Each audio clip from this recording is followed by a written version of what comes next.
Vancouver Canucks still looking for their first win of the season as they come up short in a shootout at home against the Philadelphia Flyers. It's time to get into it. This is Rink Wide Vancouver.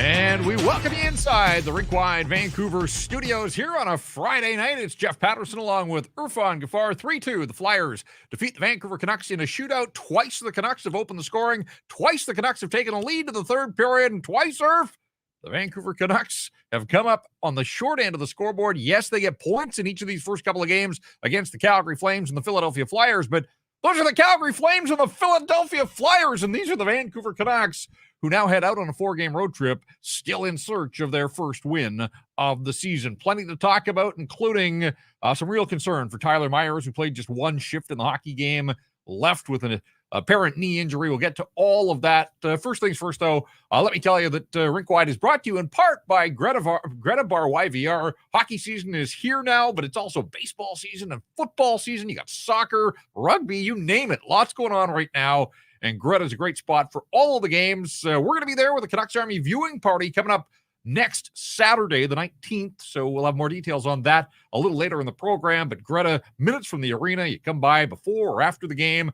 During any of these events, check out the street food menu, the games in the arcade, weekly drink specials as well. Greta Bar, the place to be, 50 West Cordova.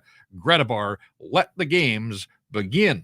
And for a second straight game here to start the season, the game started all right for the Vancouver Canucks. Yep. As we said, they got the lead, had some power play opportunities in the first period, didn't do anything with them, but in the end, you got to put these opponents away.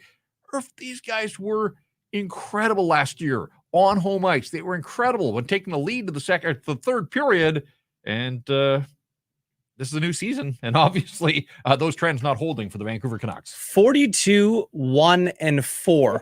When taking a lead into the third period last season. Obviously, the Vancouver Canucks didn't copy what they did last season here in the first two games. And obviously, you know, it is 2 games. It's a sample size. And who knows, they could go off for a crazy run like that at some point this season. But there's definitely some spots that were concerning. I mean, you mentioned the way that they started the game looked good. You know, Hoglander, nice goal there to kick things off. And then it's just letting the teams back into the game.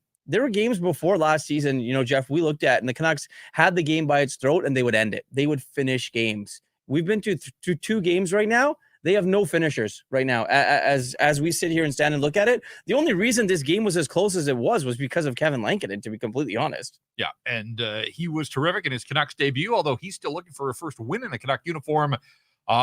Didn't win in the preseason. Doesn't matter so much about the results there, but he delivered the kind of performance. I mean, goaltending was one of the hot topics coming out of the game against Calgary. They make the switch. They go to Lankinen. People will be talking about goaltending for the right reasons after this one, and you have to think that he's earned the next start, and we'll see where things go from there as the Canucks head to Tampa to start a 4-game road trip. But Kevin Lankinen, he was terrific. I thought the bottom 6 was really good for the Canucks. You mentioned Hoglander, beautiful goal set up by Connor Garland. That opened the scoring. Flyers tied on a power play 5 minutes later. Teddy Bluger with some terrific work down low. Pia Suter as well. Kiefer Sherwood on that line. And Derek Forbort. Who thought Derek Forbort was going to be a playmaker for the Vancouver Canucks? But Bluger to Forbort, back to Bluger at the side of the net. And that was the goal that put the Canucks up 2-1. They took that lead to the third period, but they got outshot 14-8 in third period. They got outworked the other night in the second and third periods by the Calgary Flames. Rick Tocchet and Staples and structure and all the buzzwords. Yeah. And they are out the window in the early going. And you know, you can chalk it up to early season. You can chalk it up to the fact that, you know, new faces, but every team's got new faces. It's early season for all these other teams. And, you know, you don't want the book to get out that, hey, lean on this Vancouver Hockey Club and, you know, just keep the work rate up and they might go quietly into the night. I think Rick Tocchet will get to the bottom of that before too much longer. But, you know, one shootout stop away from winning this thing after Jake DeBrusk was the first shooter to score on the third attempt. Travis Konechny, man, he got Lankinen to open up. That was a beautiful move. Had to score, and he did. And then it carried on from there. Garland on the forehand, he was stopped. Besser, could he have gone any slower on his shootout attempt? There were a couple of guys that Shorty said on the broadcast, even like he didn't like the way the guys were going in on certain things. Yeah. Like, you try stuff that you would do in a game, and that's kind of what you should be doing on a shootout. No Leon Draisaitl clapper, nothing, anything crazy like that. And then Morgan Frost wins it for the Flyers in round number 5. So John Tortorella comes back to Vancouver, gets a win here. Did last year as well. In fact, the Flyers beat the Canucks both games last year, outscored them 6-1. So they seem to have the Vancouver Canucks number here. And again, the Canucks get single points in each of the first 2 games, so they don't leave empty-handed. It's not the end of the world, but so much talk about the process. Process needs some work for the Vancouver Canucks, and they're going to have to find a way to crank it up and just be better for 60 minutes or 65, including overtime, as they head out on the road now, Tampa, Florida. This Philly team again next Saturday, and then the thing wraps up, road trip wraps up in Chicago as the 4th and final game. All right, we always say this to start off Rink Wide. We're here talking about it. We watched the game. I'm sure you did as well. And we want you to be part of what we're doing here post-game, each and every game, live streaming.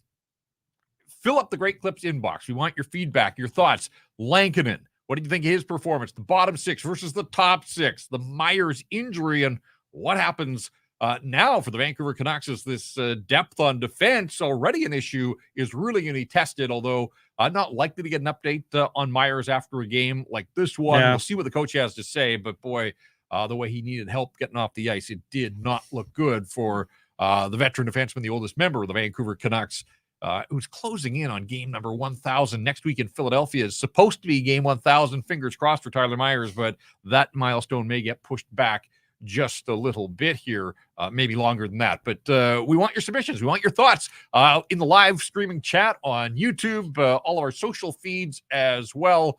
What do you think of the Vancouver Canucks? What do you make of individual or collective performances here through 2 games so far? Again, send in your thoughts to the Great Clips inbox. More than 4,400 hair salons throughout the United States and Canada. Great Clips, world's largest hair salon brand and the official hair salon of the NHL. Salons are locally owned and operated 7 days a week. They're open. So, yeah, you can get a haircut just about any time that you want. For more information, check them out online, greatclips.com. Great Clips, it's going to be great. Kevin Lankinen was great for the Vancouver Canucks. Tyler Myers, 1 shift, 36 seconds, gets tangled up with Joel Farabee along the right wing boards just inside the Philadelphia line. And you just hate, I mean, we saw it the other night with Kevin Rooney went down. 2 games and 2 guys that need help off the ice. And just the reaction of Myers. Like, you can tell how serious it is by the reaction of a player.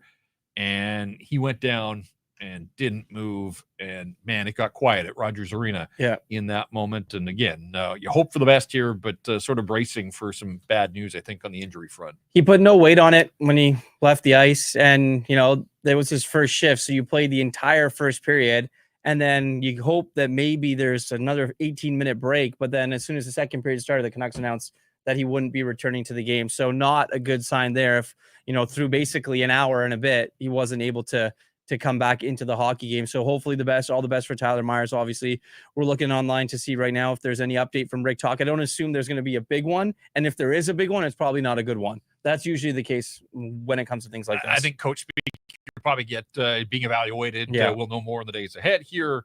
But I do think the Vancouver Canucks are going to have to be prepared here.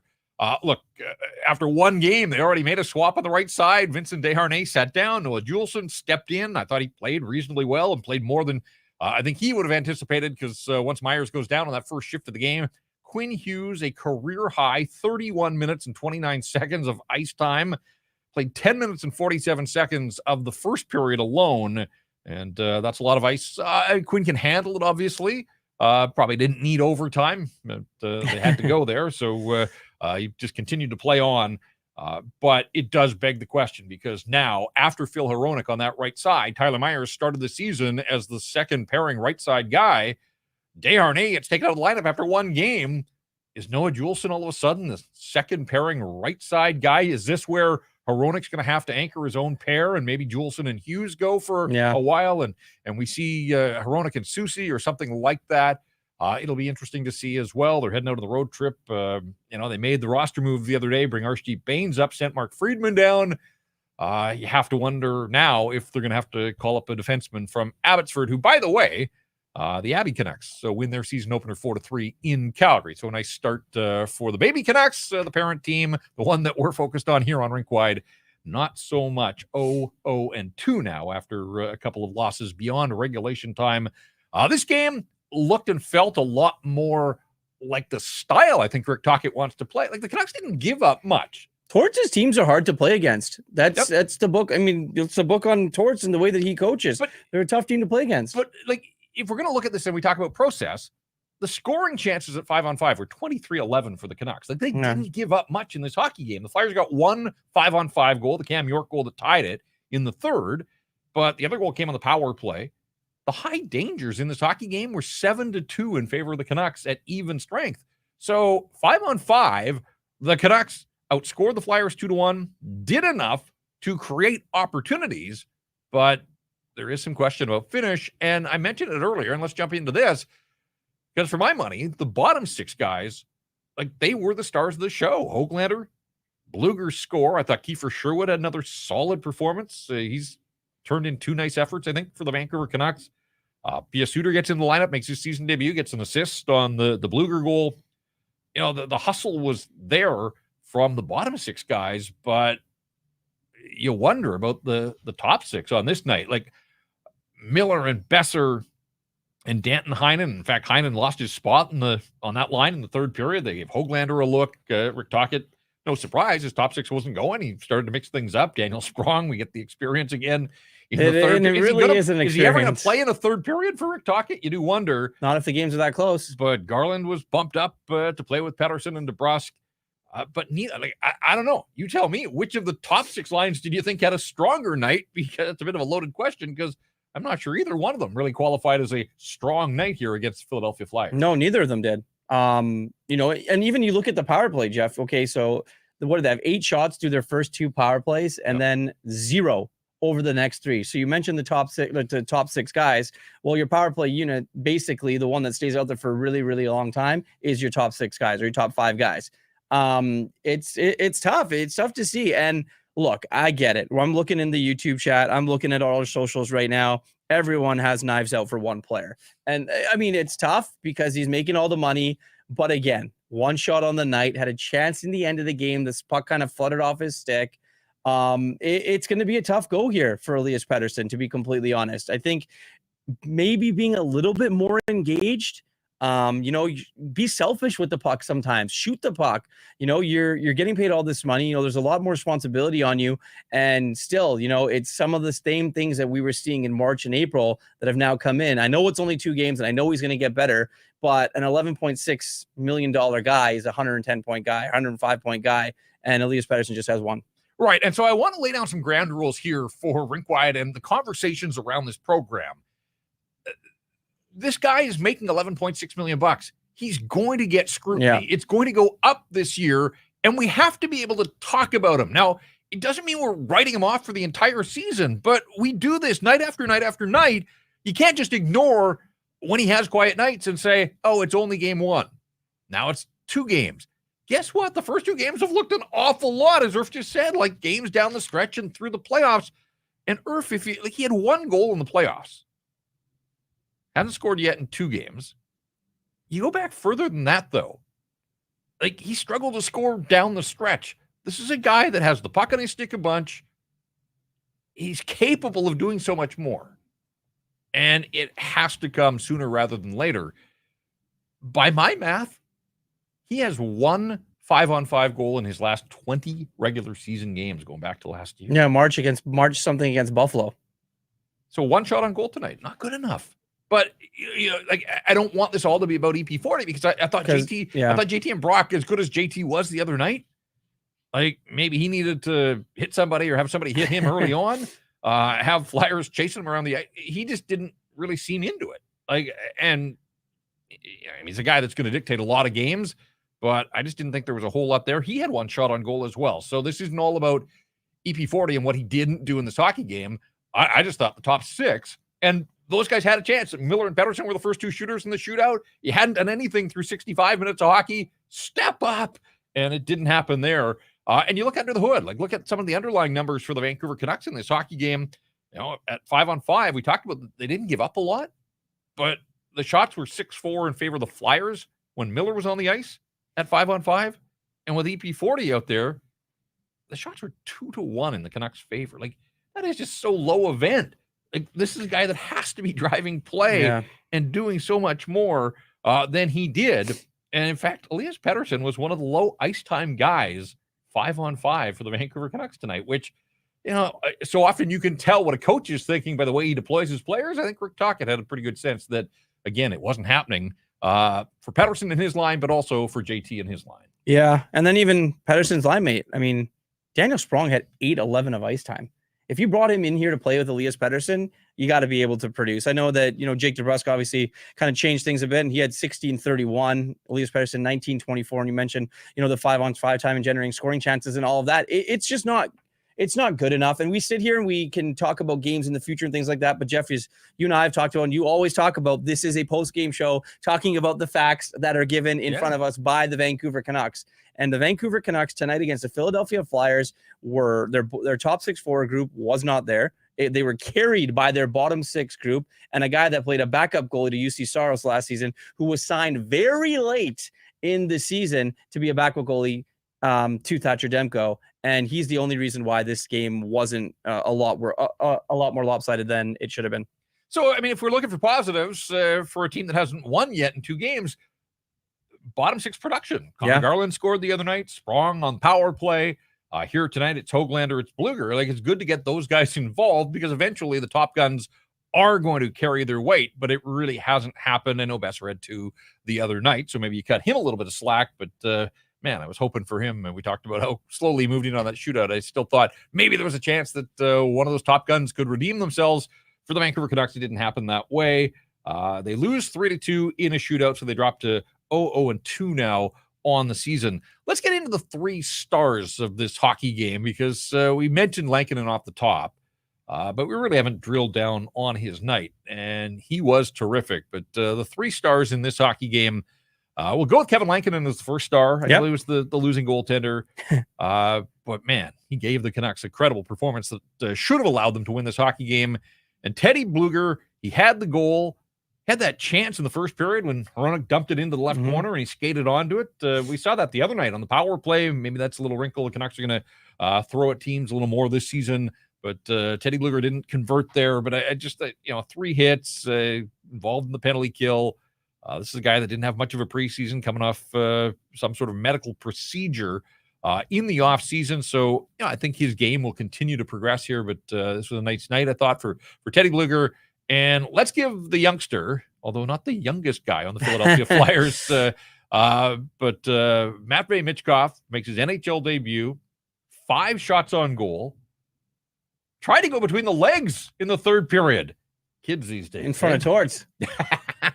Took an early penalty. Torts won't like that. But no, I didn't think he was going to play after that, to be honest. Put him out there in the shootout. He was the second Flyer shooter in the shootout. Got in a little tight, and Lankinen was able to convert. And he's so young that still don't even have a Matvei Michkov headshot on NHL.com. But that'll come soon.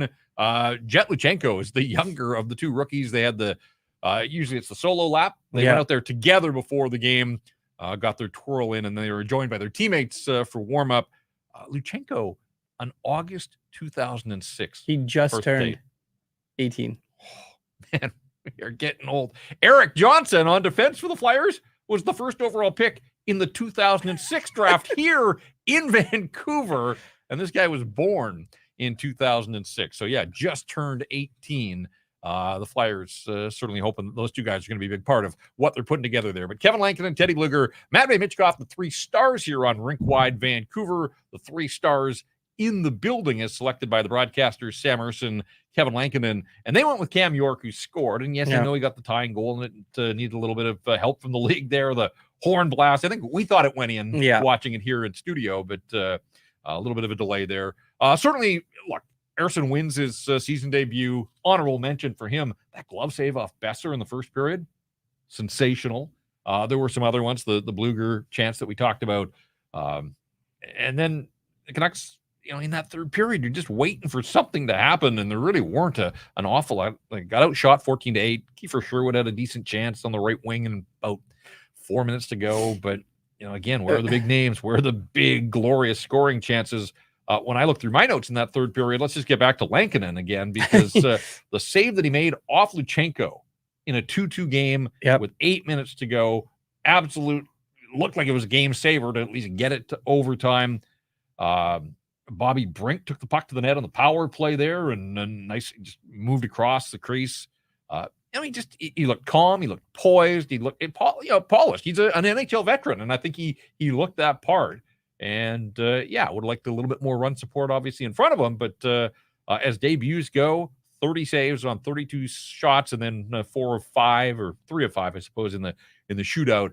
All things considered, a really, really nice night, I thought, in goal for Kevin Lankinen. Yeah, absolutely. And I think the Canucks knew what they were going to get when they acquired him. He's a guy that is a veteran guy that's got 100-something games under his belt in the National Hockey League, and you're bringing him to be that. Eventually, Thatcher Demko is going to get healthy, and he's going to play a lot of hockey games. You're going to want a guy that provides stability in that backup role, and it's going to be Kevin Lankinen, in my opinion. I really do think that. So for his debut as a Vancouver Canuck, I thought it couldn't have went better for him, and it would have been a little bit better had they got the win. But he made saves when he was needed to. He kept his team in the hockey game. The save on Sanheim as well, near the end of the game, like ridiculous. The way that he was able to keep his team in it. And we mentioned so much talk about Artur Shilovs and calm, cool, collected, and the way that he was. Well, that's what you're going to get out of Kevin Lankinen more often than not. And there's a reason why that the Canucks went out and were able to acquire him. It took a little while for him to get his equipment here in Canuck colors, got the mask and then the gloves and the pads, but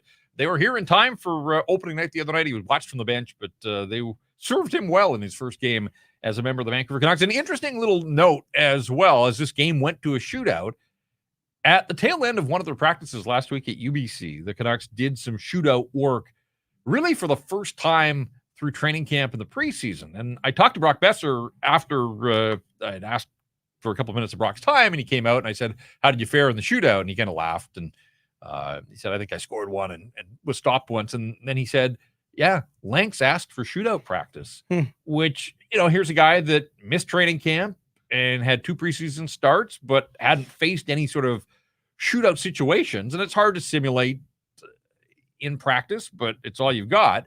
But at the request of Kevin Lankinen, he wanted to work on some shootout. And then, sure enough, in his first start as a member of the Vancouver, I'm sure he knew that at some point over the course of the season, he would face a shootout. And again, the Canucks go 1 for 5 and leave a bunch on the table there. And they had the guys, Miller, Pettersson, DeBrusk, Garland, and Besser. I think those are probably the 5 that I would have picked if I had been Rick Tocchet. And you just hope that there's something there. It wasn't tonight. DeBrusk with speed came in high on the glove side or the blocker side on Ersson. Made it look relatively easy, but the rest of the guys, it was a struggle there. So unfortunately for the Canucks, they fall in a shootout after losing in overtime the other night, but single points against both the Flames and the Flyers. And now they'll have a weekend. I think they're supposed to skate on Saturday, travel on Sunday. Looks now like that game is going to go ahead in Tampa, even though Tampa postponed its home opener against Carolina out of an abundance of caution. But I think by the time Tuesday gets there, and the fact that the Canucks are so far from home, a little more difficult to reschedule against the Canucks than it would be against a team like Carolina. So my sense is, and I don't know this, but my sense is the Canucks will play as scheduled in Tampa on Tuesday. And you'd have to think, based on this performance, that Kevin Lankinen will be between the pipes for the Vancouver Canucks. Hey, we should mention that it was Alex Edler night. Yes. It was Alex Edler Day in the city of Vancouver. Got the proclamation from Mayor Ken Sim. Canucks ownership group was there, management, the coach, Stan Smeal back in the fold, the Twins, everybody in the locker room as the mayor presented and proclaimed Alex Edler Day. Met the media this morning. He was there at the morning skate, and then obviously terrific ceremony before the game. Great to see him suit up and get one last twirl. I love the artwork that they presented him with. So often in hockey, you see them give paintings or prints or whatever, something a little different, but love the artwork that they presented Alex Edler. And so I seem to lap it up. I think it brought back a ton of great memories, obviously.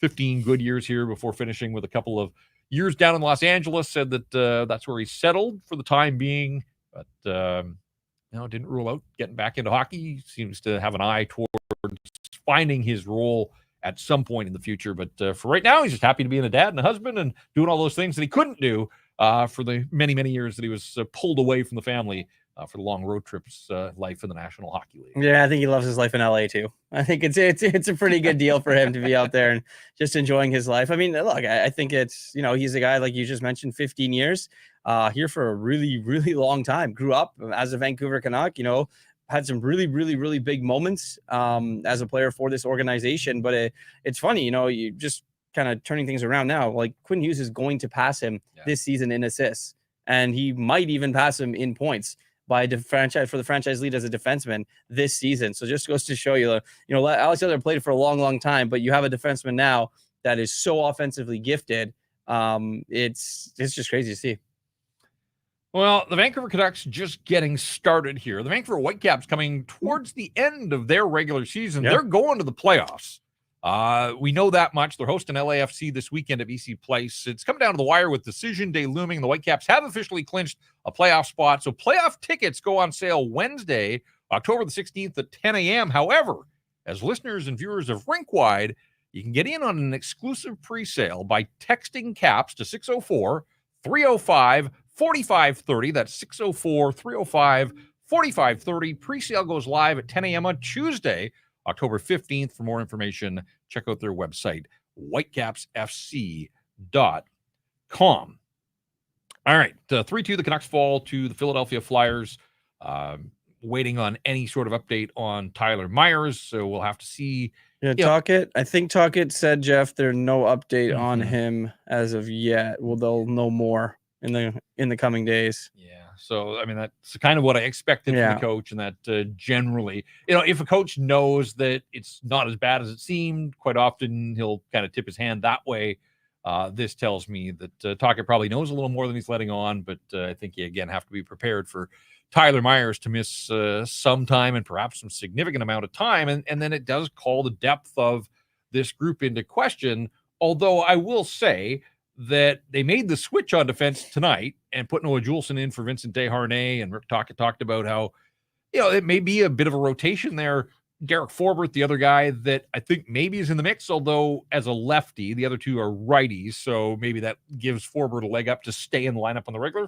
Hey, Derek Forbort, I thought, acquitted himself pretty nicely. Again, you're not expecting a ton of playmaking from Derek Forbort. Oh, did you see that pass? No, that's what I mean. Like, it surprised me. I don't know, maybe it didn't surprise him, but, I'm just looking at Forbort's night as a whole. 17 minutes and 49 seconds of ice time, is on the ice for both Canuck even strength goals, the two goals that they scored. So, that's an improvement from the other night when he was on the ice for a couple of the Calgary goals. I think it's important to remember, too, Irf, that you can only play the teams that are on the schedule in front of you. Yep. But there are going to be better opponents than the Calgary Flames and the Philadelphia Flyers. So this is why it's so important. You have to take care of business when you can.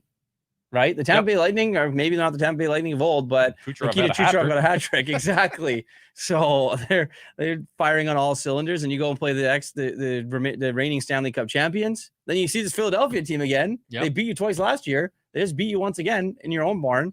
So there's a lot of work that the Canucks need to do here to try and look. The ship isn't completely gone off its course here, but there's definitely some things that they need to work on, to be completely honest. And it was the inconsistencies, right? The Stars were so good in the first game, and then they had to get carried by their bottom 6-4 group in this one, and they couldn't even get them through to the finish line. So I think that's the biggest thing.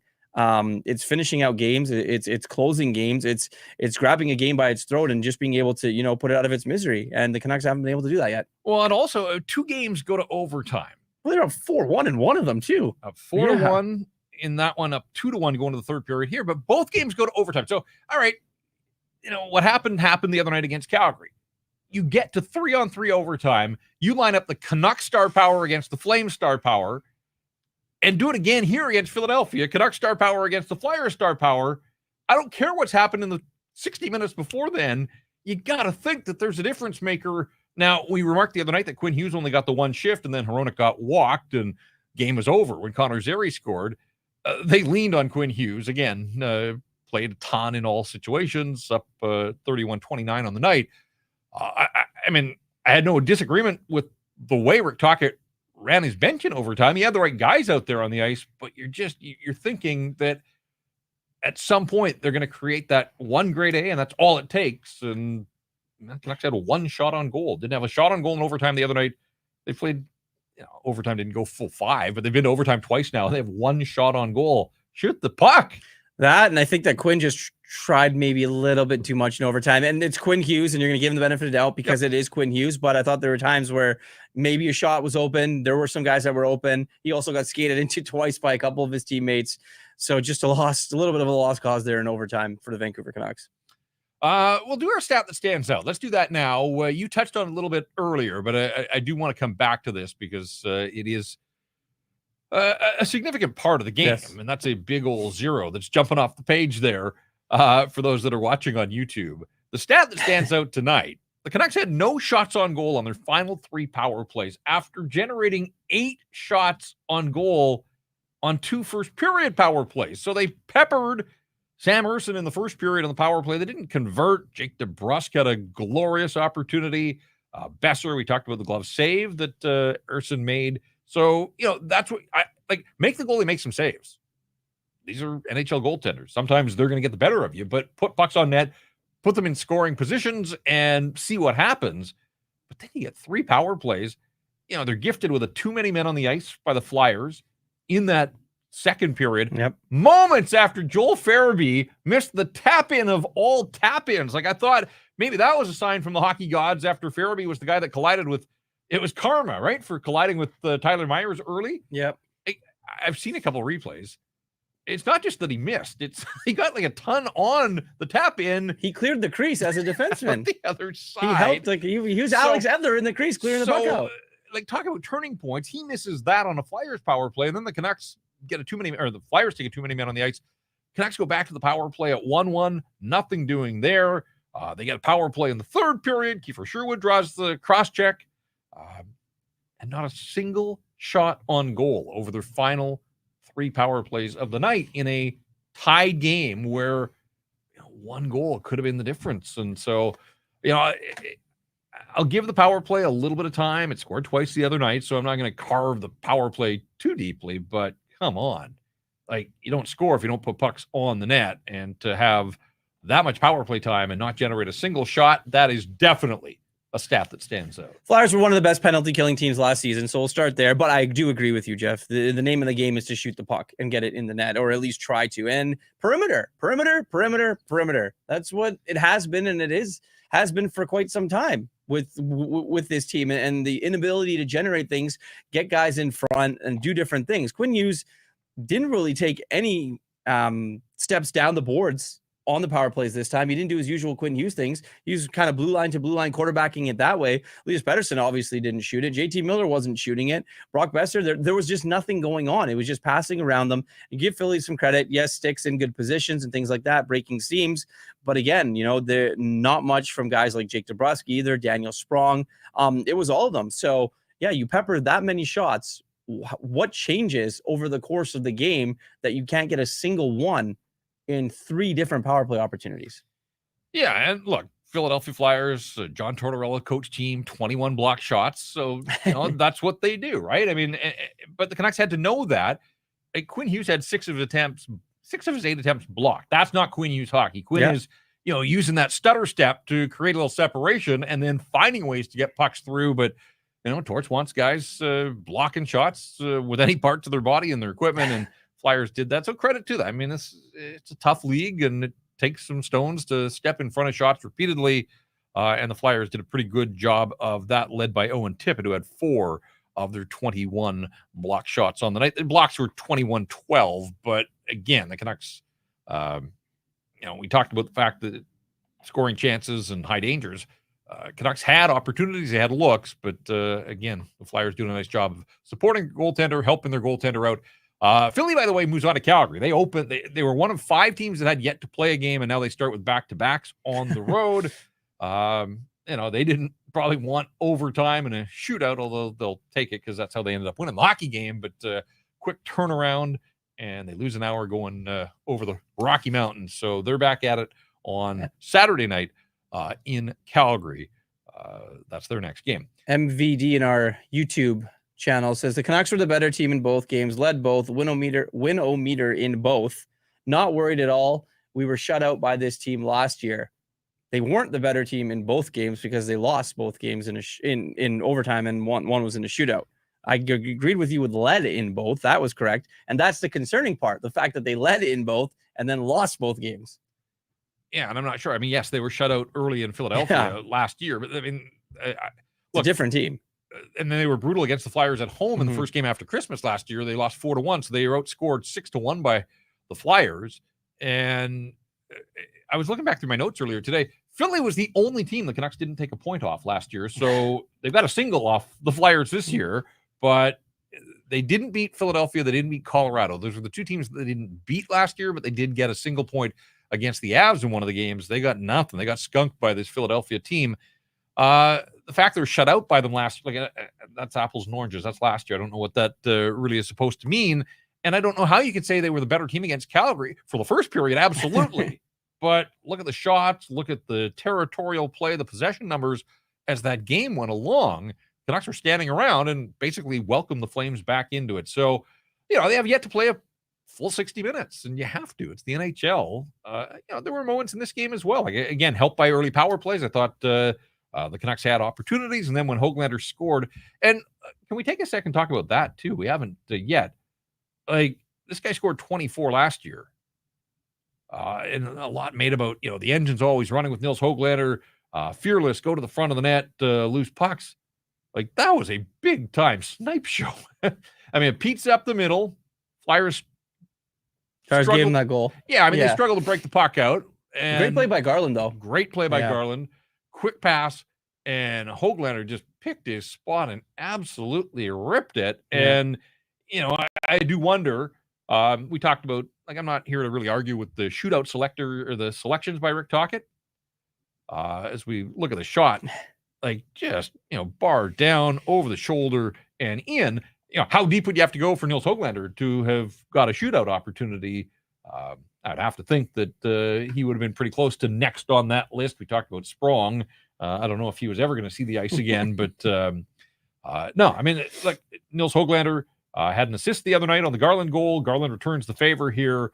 I like those two guys playing together. Now, Dakota Joshua is going to come back at some point, and I think you have to go back to Garland and Joshua on the flanks and whoever's in the middle. But in the interim here, I love sort of the two buzzsaw approach of Garland and Hoglander. They complement each other. They kind of play a similar style, and man, they would be a pain in the butt to play against if you're defenders. And then if Hoglander can add that level of snipe to his game, look out. Got the contract in his back pocket now, and pressure's off in that regard, and he can just go out there and play. I just liked an awful lot about that goal. Yeah, I liked an awful lot about his game, except the penalty that he took 200 feet from his own net. That wasn't a good one. But other than that, I think it happens to everybody. But yeah, you're right. I mean, the goal was great. Picked his spot, went and did that. And, he's a guy that, a lot of people in this market thought he was getting traded. Was one of the only assets that was able to get traded if there were trade talks around him. And then he finds himself getting a 3-year extension. So it's interesting to see kind of how it all worked out. He was, one of Rick Tocchet's favorite players, was in his doghouse for quite a while. And then he was able to change that and channel whatever energy there was into this summer, have a really good camp. And now is finally reaping the benefits of it, scoring in the second game of the season. We've mentioned this before, but want to mention it again. We've got our first Canucks Army viewing party of the new season coming up next Saturday. This is a long weekend for Thanksgiving. We're talking about next Saturday. The Canucks are in Philadelphia. Saturday, October the 19th, the home of our fans, the Greta Bar. We mentioned it earlier. Doors open at 3 o'clock. You know the drill. Tickets are going fast, so hit up nationgear.ca before they're gone. We got it all. Prizes and trivia.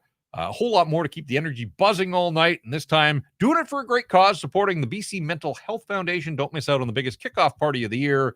Be there, or you're going to hear about it all season long. Again, nationgear.ca to get your ticket and to reserve your spot.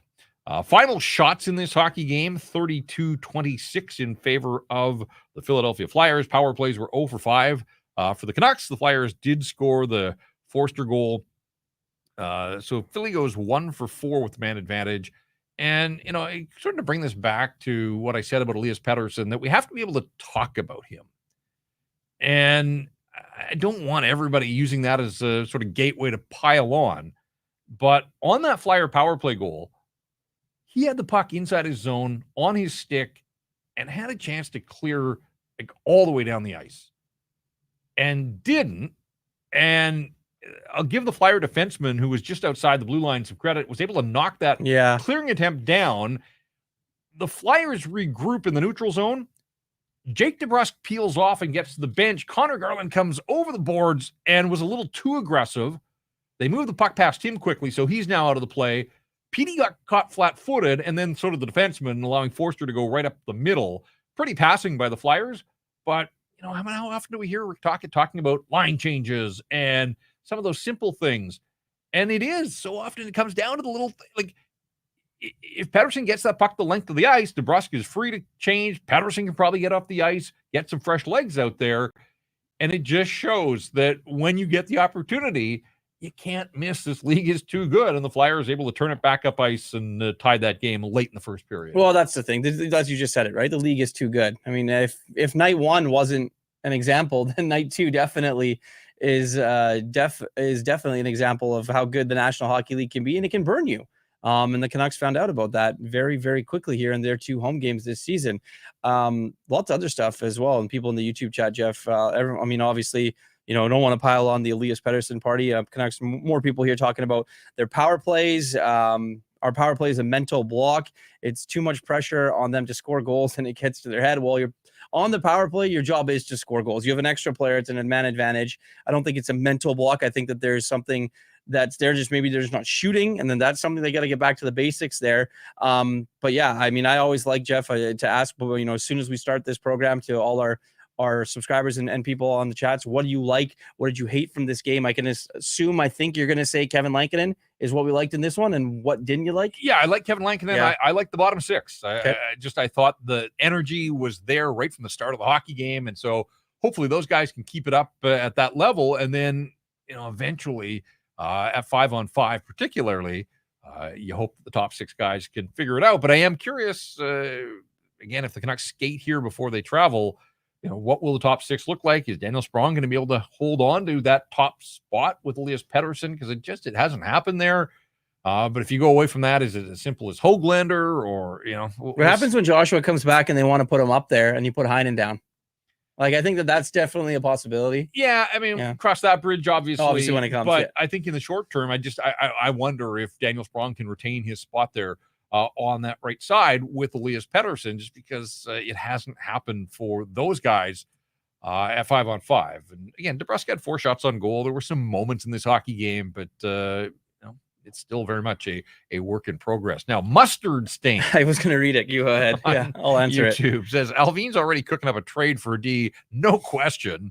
He'll just be looking for an excuse. And if Myers is injured, he's got his reason. I mean, there is sort of an element of truth to that Patrick Alvin always feels like he's got something going on here. And we've seen it before, early season, before the season. Obviously, moving the Tucker Poolman contract. Eric Brandstrom picked up an assist on the first goal of the season for Abbotsford. If they do have to dip into the farm here before a trade, like in the short term, if they just dip into the farm for this road trip, you've got Mark Friedman, who is a right side guy, was here through camp, at a decent camp in preseason, familiar with the coaching staff, really part of this NHL team. Yeah. Unfortunately for him, it's a numbers game. That would be the easy call up, I suppose. Is Eric Brandstrom, after 1 game down on the farm, ready to get the call? I thought it was interesting. Canucks, Abbotsford went with 7 defensemen tonight, and Christian Wolanin wasn't one of them. And I think that's chalked up to the AHL veteran rule. I'm going to have to dig into that, but they've just got so many bodies down there with experience that you can't play them all. But I was glad to see, like, Elias Pettersson played, made his season debut down there. Kudratsev played, picked up an assist. So they went with some of the youth and gave them an opportunity. Cole McWard was in the lineup as well. But we'll have to wait and see. And that's why it'll start with a head count and maybe an update. Again, I think the Canucks are scheduled to practice at UBC on Saturday. And we'll see how things go there. But no, I mean, look, we already thought that Patrick Alvin was probably keeping an eye out for some defensive help. all this talk about accrued cap space. I think the idea was closer to the deadline. But if Myers is out long term, it does make you wonder if this team thinks it can remain competitive and be an upper echelon team. Like, as it stands right now, Tyler Myers is the fourth best defenseman. Like, at least on a depth chart, he's got Hughes and Hronik and Soucy ahead of him. You take him out of the equation, it was already pretty soft on that back end, and now you're looking at Noah Juulsen becoming a full-time guy. Again, Friedman would be the next one up, I think. So you just wonder if that's going to speed the process here in looking for some sort of deal. I mean, look, last year when they did it, they owed it to the team to do it and get Nikita Zadorov when they did, because the team was so good. I think that it's no secret that a top 4 defenseman has always been on the wish list, even going back to last season for this Canucks management group. And they went out and they instead decided to take care of different types of necessities. And that's, the Jake DeBrusk and the Kiefer Sherwoods and kind of getting that forward group a little bit more depth, because there wasn't enough in the postseason. Let me just say this about Erik Brannstrom. He 76 games last year with the Ottawa Senators, 74 the year before, 53 in 21-22. Last time he played in the AHL was in 21-22, only played 9 games there. So he's an NHL defenseman playing in Abbotsford right now. I think that they want to work with him a little bit, but I don't think that he's going to be there for as long as people might think. I think that, he's a guy that can play. Now, is he going to be the top 4 defenseman? I don't know, but I definitely think there's a spot for him on this team in that 5-6 role for sure. Yeah, and I just wonder if, is it a lefty-righty thing here in the early going? We'll have to wait and see, but, nice start for him and Abby tonight. And again, I think, a guy like Manny Malhotra would just have to say to Brannstrom, look, like, we want to do what we can to get you back to the NHL. So, you do your part here on the farm, help us out now, and we'll do our, I remember when Luke Shen got sent down. I mean, he was at a different stage in his career, but Dallas Eakins was in San Diego at the time and said, like, I'm going to do everything I can to get you back to the National Hockey League. And he was true to his word, and sure enough. So we'll see where it goes for Erik Brannstrom, but he is down on the farm for now, and we don't have any update on Tyler Myers. All right, 3-2, the Canucks fall to the Philadelphia Flyers in a shootout, a 5-round shootout at that.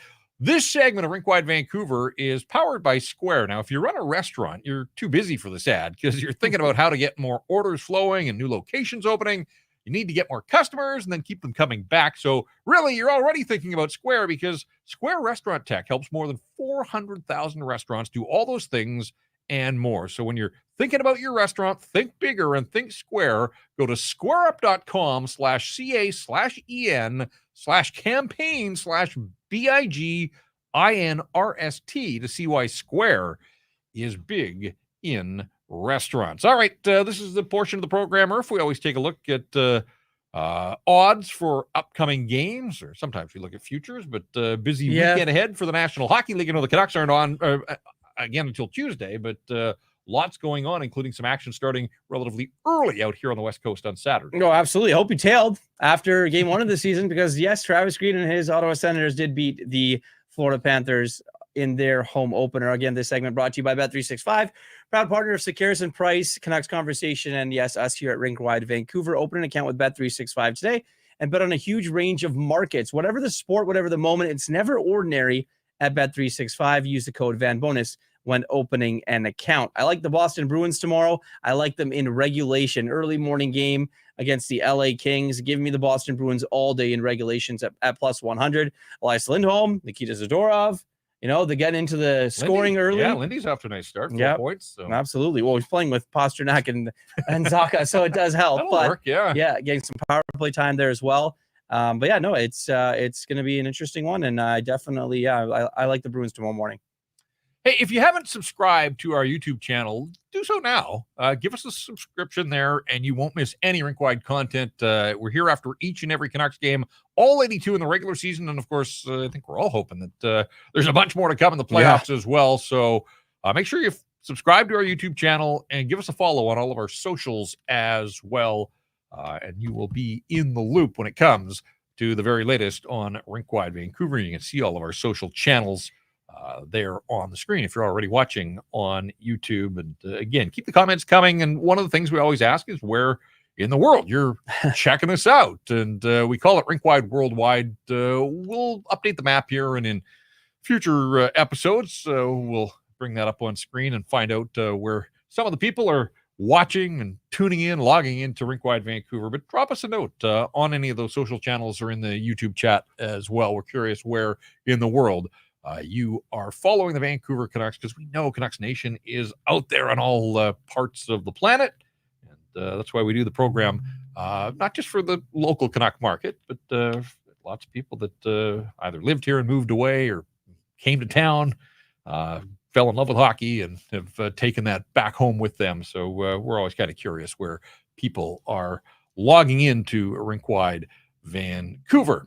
I see Steve says the Timothy Liljegren trade. Liljegren's on the block in Toronto. Could he be a fit here?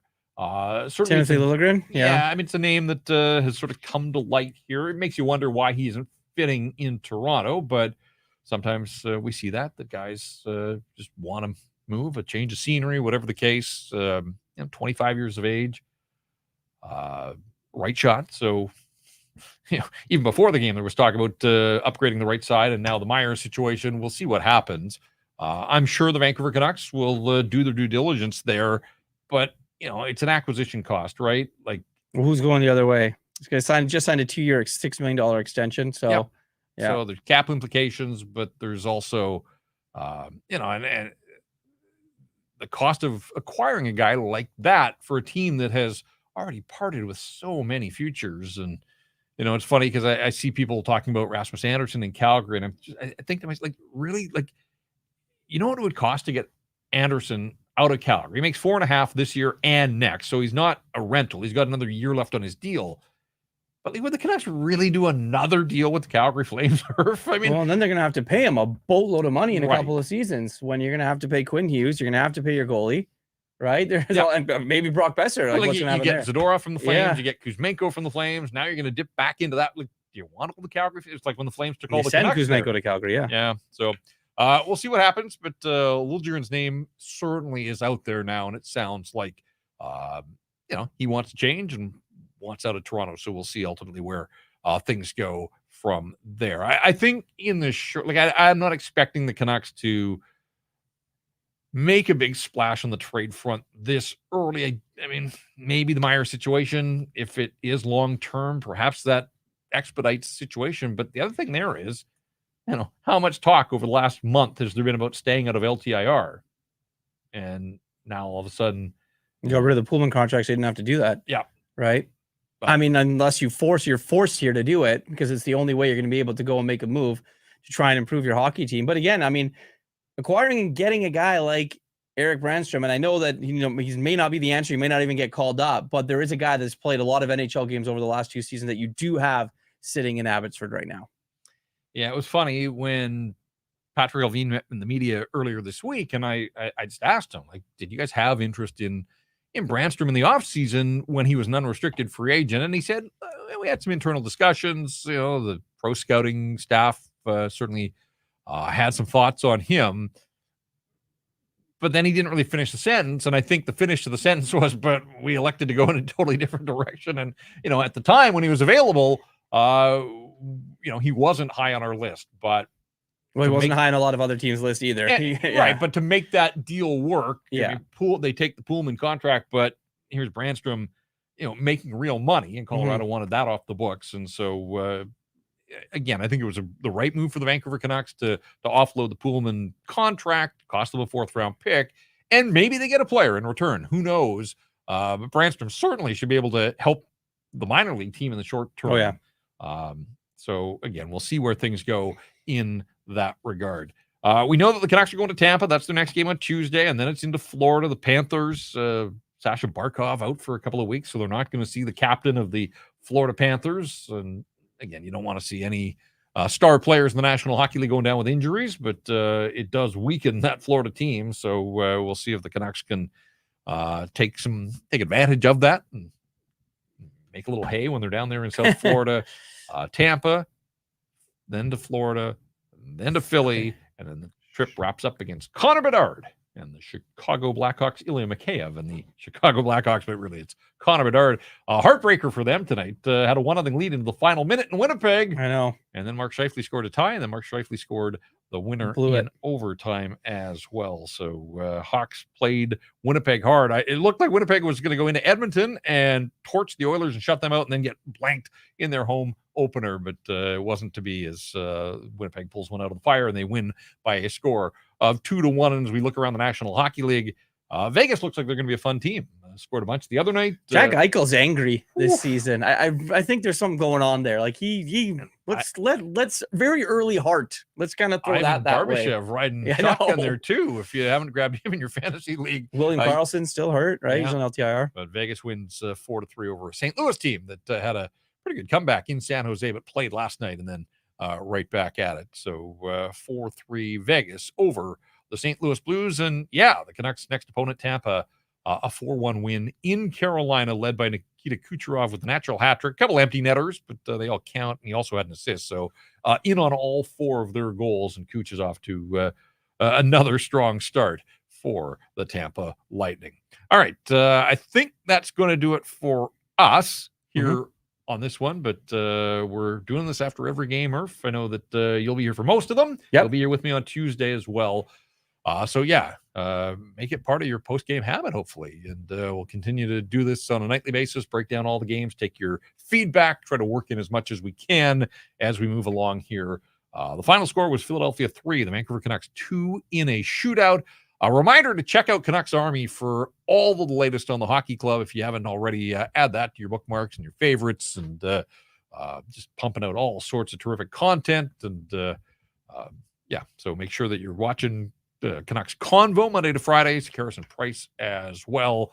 But Canucks Army for all the written content that is there, the stanchies after every game. Wyatt has his unique take on the way things are going down. I know that he got there like as the puck drop for this hockey game, came racing into the press box. Apparently there was some SkyTrain issue prior to the game. Was not in a good mood, but he'll be in a good mood, and he'll put you in a good mood with the stanchies as he does after each and every game. So the big league Canucks fall 3-2 in a shootout, but the farm team opens its AHL season with a victory 4-3 in Calgary. That's going to do it for us here on Rink Wide Vancouver. We got Mike Rogerson and Jacob Lazar working behind the scenes here at our studio and our headquarters tonight. Irv, as always, hey, happy Thanksgiving to everybody. Enjoy it with family and friends. It's a hockey-free, at least a Canucks hockey-free weekend, so you can spend a little time with family. Happy Thanksgiving. There you go. Yes, nicely done. A nice night for Kevin Lankinen.